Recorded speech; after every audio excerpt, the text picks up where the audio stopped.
I'm half black and half white as well. We keeping light skin alive, brother. We keeping light skin my alive. man. You, me, and Barack, we doing it. Word up.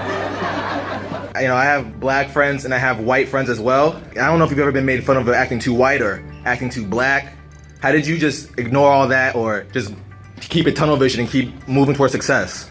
Well, you can't ignore it. It's in your face. I mean, look, I'm 47 years old, and I've been half black and half white for 47 years, and to know, but my point of that is, to this day, it's this taboo thing that we just can't seem to talk about.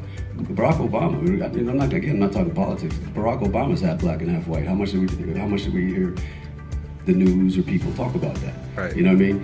And it's just, yeah, I grew up, look, I've had every nickname in the world, all right?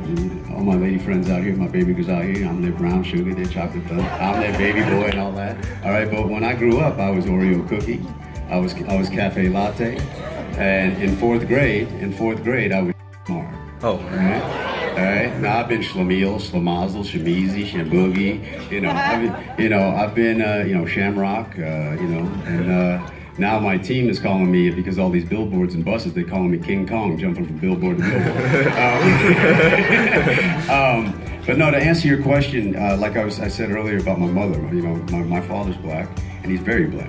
I mean, very, very black. As black as this, almost as black as this stage. Right. He's very black, and he was very angry about that because of how he was treated.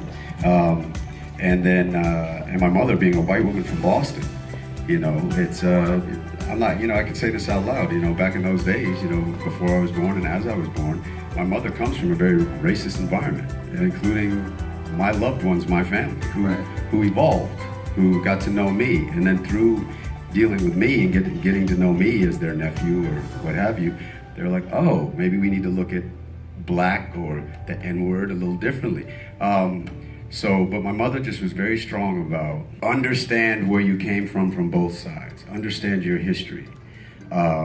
Because did I walk the walk? No, honestly, my mother put me in private school so I get a proper education because she knew being black and being mixed, it was going to be hard enough for me to have success. And we had no idea Hollywood was going to happen. She just wanted me to have a quality life.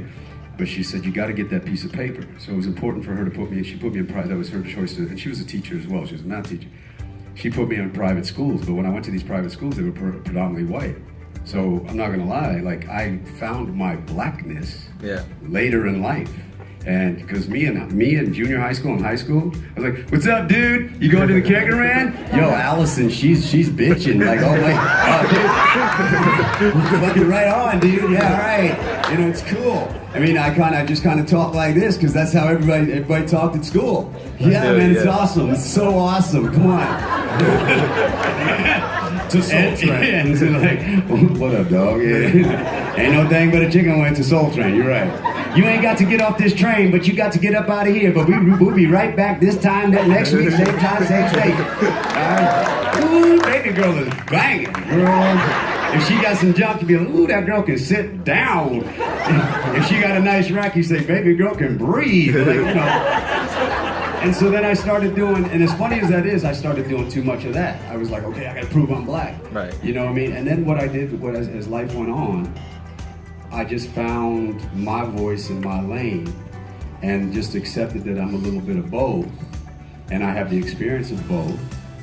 And I just started talking from that voice, but it just came from living life and experience and not being afraid to ask questions and socialize and intermingle with different kinds of people, different ethnicities. And I started to be a sponge and take that all in. So, am I Tupac? Am I Biggie? No, that's who they are. So I'm just walking in my lane, and I found my voice. And then as I got older, I just became comfortable in my own skin. I said, you can see or think what you want about me, but I know who I am, and this is the walk that I'm gonna walk. Amen. Thank you, brother. That was awesome. My question is for Sean.